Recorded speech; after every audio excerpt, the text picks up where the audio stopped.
आदेश छ कि छैन? छ भने देखाउनु पर्यो। तपाईले प्रमुखसँग जति अकाउन्टेबल हुनुहुन्छ उपप्रमुखसँग पनि अकाउन्टेबल हुनुहुन्छ। त्यस्तो हो भने मलाई चाहिँ लिखित आदेश छ होइन? तपाईँले यहाँ यति धेरै जनप्रतिनिधि साथीहरू सबैजनालाई मैले लिखित आदेश छ कि छैन? लिखित आदेश छैन भने छैन। मैले कतिपय कुरा चाहिँ यहाँ भन्ने विषय पनि होइन।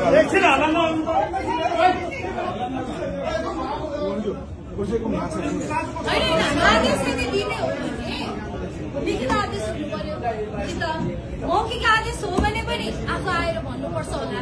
अब यहाँ त फेरि यो ढोका खोल्ने बित्तिकै फेरि भिडन्त हुन्छ कि हुँदैन? अब त्यो भिडन्त फेरि बनाउने कि नबनाउने? भिडन्त नगर्ने हो भने त व्यवस्थापन त गर्नु पर्यो। अब त्यो व्यवस्थापन गर्नको लागि मैले तपाईँलाई उपप्रमुखको हिसाबले यहाँ निर्देशन दिइसके व्यवस्थापन गर्नु भनेर अझै तपाईँले त्यही कुरामा स्टिक हुनुहुन्छ भने प्रमुखले अगाडि आउनु पनि सबैलाई जवाफ दिनु पर्यो।